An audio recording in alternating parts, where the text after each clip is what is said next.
నమస్తే, welcome to our channel. నేను సౌజన్య.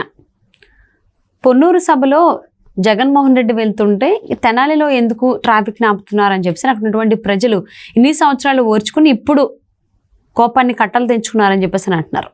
ఈ అంశానికి సంబంధించి మనతో మాట్లాడడానికి, వారి విశ్లేషణని మనతో పంచుకోవడానికి ఈరోజు మనతో పాటు ఉన్నారు సీనియర్ జర్నలిస్ట్ డాక్టర్ దుర్గా వడ్లమని ఉన్నారు. వారితో మాట్లాడదాం.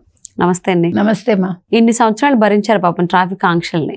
ఇంకా ఈ ఎలక్షన్ కూడా నడుస్తున్నటువంటి ధైర్యమా, లేకపోతే ఇంకా తట్టుకోలేక, అంటే దేనికైనా ఒక లిమిట్ ఉంటుంది కదా, మరి అది క్రాస్ అయిపోయారేమో తెలియదు కానీ పోలీసుల పైన తెనాలి ప్రజలు విరుచుకుపడ్డారు. పొన్నూరు సభలో అక్కడికి ఆయన గాల్లో వెళ్తుంటే ఇక్కడ రోడ్డు మీద ఎందుకు ట్రాఫిక్ ఆపుతున్నారని, అది కూడా ఈ ఎండలో. సో అసలు ఈ అంశాన్ని ఎలా మనం అర్థం చేసుకోవాలంటారు? పొన్నూరులో జగన్మోహన్ రెడ్డి సభకి వెళ్తుంటే తెనాలిలో ట్రాఫిక్ ఆంక్షలు విధించాల్సిన అవసరం ఏంటి? వెళ్ళేది కూడా బై రోడ్ కానప్పుడు. బోడిగుండుకి బట్టతలకి లేదా బట్టతలకి మోకాలకి ముడేయడాలు ఇవే. అర్థమైందా? అసలు ఏమన్నా ఇప్పుడు 5 ఏళ్ల తర్వాత ఇప్పుడు కళ్ళు తెరిచారు వీళ్ళు ప్రజలు.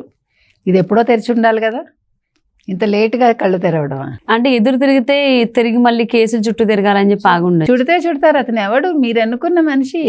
ఆ ధైర్యం లేకే వాళ్ళు అంత రెచ్చిపోయారు ఇంతకాలం. వాళ్ళు దాన్ని అలసుగా తీసుకునే వాళ్ళ ఇష్టానికి ఆడారు 5 ఏళ్ళు. నోరు విప్పితే కేసులు, నోరు విప్పితే ఇది జైలు, పోలీసులు, ఇవన్నీ ఎందుకు చూపించారు? ఇప్పుడు తోటకూర నాడే చెప్పలేదురా నా కొడక అని అంటాడు కదా. ఎందుకని? ఆ రోజే ఫస్ట్ దొంగతనం చేసినప్పుడే చెప్తే నేను ఇంత దూరం రాను కదా అని. అలాగా మొదటి రోజే తిరగబడితే కనీసం 6 నెలలు ఏడాదికైనా తిరగబడి ఉంటే ఈరోజు ఆయన అలా రెచ్చిపోడు. అది చెయ్యలేదు. సరే, బెటర్ లేట్ దాన్ ఎవర్. ఇప్పటికైనా ఏదో కళ్ళు తెరుచుకున్నాయి, అదేమంటారు, ఆరిపోయే ముందు దీపంలాగా ఆయనకి ప్రజలు తిరగబడ్డారు. కాబట్టి ఇదేంటంటే పొన్నూరులో ఆయనది మేమంతా సిద్ధం సభ జరుగుతుంది. పొన్నూరుకి ఆయన శుభ్రంగా హెలికాప్టర్లో వెళ్ళాడు. మండుటెండల్లో ఆయన ఆహ్లాదంగా హెలికాప్టర్లో వెళ్ళాడు. ప్రజలు ఎండలో ఎక్కడ తెనాలిలో ట్రాఫిక్ దగ్గర నిల్చునుంటే 2 వీలర్స్ వాళ్ళు ఉంటారు. ఎండ ఎలా ఉంది? ఇప్పుడు ఆరెంజ్ అలర్ట్ ఉంది ఎక్కడైనా. అలాంటి టైంలో పోలీసులు అతి కాకపోతే అక్కడెక్కడో ఆయన సభ జరిగితే ఇక్కడ ఆపేయటం ఏంటి?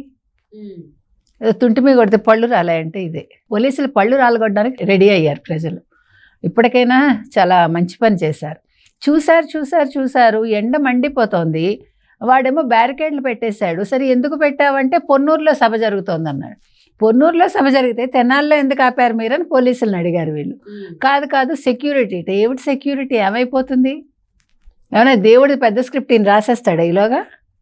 అదే మనకు అర్థం కావట్లా. సో నేను ప్రజల మనిషిని, ప్రజల కోసం బతుకుతున్నాను, ప్రజలకు సేవ చేస్తున్నాను అని నువ్వు శుభ్రంగా ఎంజాయ్ చేస్తున్నావు. ఒక రాజకుమారుడు కూడా నీలాగా ఎంజాయ్ చేసి ఉండడు. ఒక రాజ్యంలో రాజ్యాన్ని ఏలే ఒక రాజు కానీ, రాజకుమారుడు కానీ నీలాగా తండ్రి పేరు చెప్పుకొని పదవి సంపాదించుకుని ఆస్తి సంపాదించుకుని క్విట్ ప్రోకో ద్వారా ఈ రకంగా ఎంజాయ్ చేసిన ఫ్యామిలీ భూప్రపంచంలో ఉండదు. శుభ్రంగా ఎంజాయ్ చేస్తున్నావా? ప్రజలు అక్కడ కష్టపడుతున్నారా? వాళ్ళు తిరగబడ్డంలో ఎటువంటి సందేహం లేదు. వాళ్ళు అదే అడిగారు, ఏంటిది ఇంత ఎండల్లో మమ్మల్ని ఏంటి నువ్వు నిల్చోబెడతావు? పిల్లలు ఉంటారు, వృద్ధులు ఉంటారు. మీకు దీనికి యాక్చువల్గా మీకు చూసుకుంటే జయలలిత దీనికి ఆద్యురాలేమో అని అనిపిస్తుంది మనకి. జయలలిత 2 గంటలైనా 3 ఆవిడ పోయస్ గార్డెన్ నుంచి బయలుదేరుతానని చెప్తే చెన్నైలో మొత్తం ట్రాఫిక్ ఆగిపోతుందమ్మా.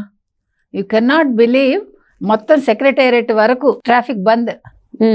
మీరు రిపోర్టర్ అయ్యుండి నేను హిందూ రిపోర్టర్ని లేకపోతే నేను ఫలానా రిపోర్టర్ని అన్నా కూడా పోలీస్ ఏమంటాడు? అయితే ఏంటి నువ్వు రిపోర్టర్ అయితే ఏంటి ఇట్లా మాట్లాడేవాడు? నువ్వు నమ్మితే నమ్ము. రిపోర్టర్ అయినా అమ్మదా, అమ్మ కోసం మీరు నిల్చోవాలి అనేవాడు. ఆవిడ అట్లా నిల్చోబెట్టింది ప్రజల్ని. కాకపోతే ఆవిడ ప్రజలకు మంచి పనులు చేసింది, అమ్మ క్యాంటీన్ పెట్టింది, ఆవిడ చాలా ఇచ్చింది కాబట్టి జనాలు ఊరుకున్నారు. కానీ అప్పుడు కూడా తిరగబడ్డారు కొంతవరకు. ఆవిడని భరించారు, తిరగబడ్డారు, 2 చేశారు. ఇక్కడ సంక్షేమ పథకాలు తప్ప ఏం అభివృద్ధి చేయకుండా ఈయన ప్రజల్ని ఎండలో నిలబెట్టి నా మేమంతా సిద్ధం సభల కోసం మీరందరూ వెయిట్ చేయండి అంటే జనాలు ఊరుకుంటారా? ఇదైనా చిన్న విషయమా? ఇప్పుడు వాళ్ళందరికీ ఏదైనా అయితే ఆయన రెస్పాన్సిబిలిటీ తీసుకుంటాడా? నువ్వు హాయిగా ఏసీలో ఉన్నావు, వాళ్ళు నడి రోడ్డు మీద ఎండలో ఉన్నారు వాళ్ళు. ఇవన్నీ కూడా అసలు ఊరుకునే అంశాలమ్మా. ప్రజలందరూ తిరగబడాలి. ఇప్పుడు తిరగబడే రోజు వచ్చింది. ఆ తిరగబడ్డం అనేది వాళ్ళ ఓట్ల రూపంలో చూపించాలి. నిజమైన నాయకుడు ఎవరు, మనం ఎవరిని ఎన్నుకోవాలి, రాష్ట్రం ఎప్పుడు బాగుంటుంది, ఇంక మీద బాగుంటుందా లేదా, ఇవన్నీ వాళ్ళు ఆలోచించుకోవాలి. ఆలోచించుకుని వాళ్ళు ముందంజ వేయాలి. అంటే ఈ తిరుగుబాటు అనేది ఆల్రెడీ వాళ్ళు ఏం చేయాలి ఏంటి అని అంటే ఓటేసే దానికి సంబంధించి ఏం చేయాలనేది ముందే డిసైడ్ అయ్యారు కాబట్టి ఈ రకంగా తిరగబడుతున్నారు పోలీసుల పని అనుకోవచ్చా? అంటే 2 రకాలుగా తీసుకుందాం ఇది. ఒకటి ఎన్నికల కోడ్. సరే మనకి ఇప్పుడు ధైర్యం వచ్చింది వీళ్ళకి, ఇంక ఈయన పదవి అయిపోతుంది, ఇప్పుడు ఆపద్ధర్మ ముఖ్యమంత్రి అని ఇప్పుడు కేసులు ఏం పెడతాడు అదొక ధైర్యం.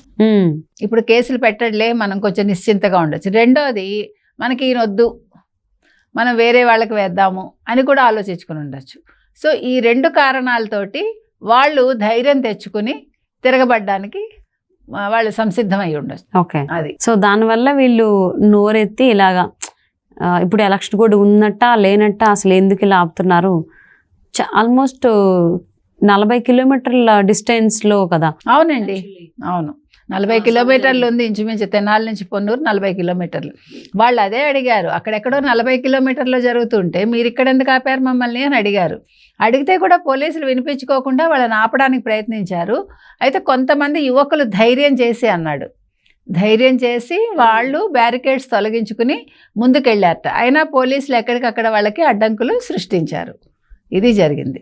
అంటే ఎక్కడికి వెళ్ళినా కానీ జగన్మోహన్ రెడ్డికి సంబంధించి ఇదే జరుగుతూ ఉంటుంది కదా. అంటే ఇన్ని సంవత్సరాలు చూశారు, అంటే ఆయన ఎక్కడో ఆల్మోస్ట్ ఇప్పుడు 40-50 km డిస్టెన్స్ ఉన్నా కానీ ఆ చుట్టుపక్కల ట్రాఫిక్ని కంట్రోల్ చేశాడు. ఆయన ఏమో వెళ్ళేది బై రోడ్ కాదు, మ్యాక్సిమం 5 కిలోమీటర్లైనా 10 కిలోమీటర్లైనా ఆయన వాడేది హెలికాప్టరే. అంటే ఇప్పుడు కూడా హెలికాప్టర్ వాడుతున్నా కానీ ట్రావెలింగ్ కోసం అసలు ఎందుకు ట్రాఫిక్ సంబంధించినటువంటి నిబంధనలు ఇంకా అతిగా ఎందుకు చేస్తున్నారు పోలీసులు? వాళ్ళ స్వామి భక్తిని చూపించుకుంటున్నారు. ఇంకా తప్పదు కదా. ఇప్పుడు పైన హెడ్ ఎలా ఉంటే కింద టెయిల్ ఎలా ఉంటుంది, పైన డీజీపీ ఎలా ఉంటే వీళ్ళు ఎలా ఉంటారు. డీజీపీ స్వామి భక్తి పరాయణుడు కదా, డీజీపీ మార్గంలోనే వీళ్ళు పయనిస్తారు, ఆయన మార్గాన్ని అనుసరిస్తారు. ఆ రకంగా వీళ్ళందరూ కూడా, ఎందుకంటే ప్రతివాడికి ఇప్పుడు వాడి జాబ్ ముఖ్యం, వాడు ప్రభుత్వ ఉద్యోగిని మర్చిపోవాలి, వాడు సదా మీ సేవలోని వాళ్ళ సేవలో తరించాలి. అందుకని ఇదన్నీ అత్యుత్సాహం అంటాం చూడండి, వీళ్ళు అతిగా చేస్తూ ఉంటారనమాట. మీరు చెప్పింది ఒకటి, వాళ్ళు చేసేది ఇంకో 2 ఇంతలు ఉంటుంది అందులో. ఇప్పుడు పై అధికారి ఏదో చెప్తాడు, మీరు జాగ్రత్తగా చూసుకోండి అంటాడు, ఆ జాగ్రత్తని వీళ్ళు ఇంకా అతి జాగ్రత్త చేస్తారనమాట.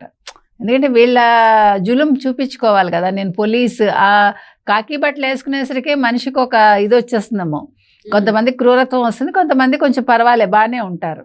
కానీ ఇప్పుడు ఆంధ్రప్రదేశ్లో మాత్రం పోలీసులు ఎక్కువ శాతం విధిని వాళ్ళు చాలా చక్కగా, అంటే చాలా కష్టంగా నిర్వర్తిస్తున్నారనమాట. కష్టంగా కంటే కూడా ప్రజల్ని ఇబ్బంది పెట్టేలాగా నిర్వహిస్తున్నారు. అందుకని అందులో భాగంగా వాళ్ళు నిన్న తెనాలిలో ఈ విధంగా వాళ్ళు ప్రజల్ని ఇబ్బంది పెట్టి వాళ్ళ పబ్బం గడుపుకున్నారు. దానికి ఇది బలైపోయింది మాత్రం తెనాలి ప్రజలు ఈ ఎండలకి.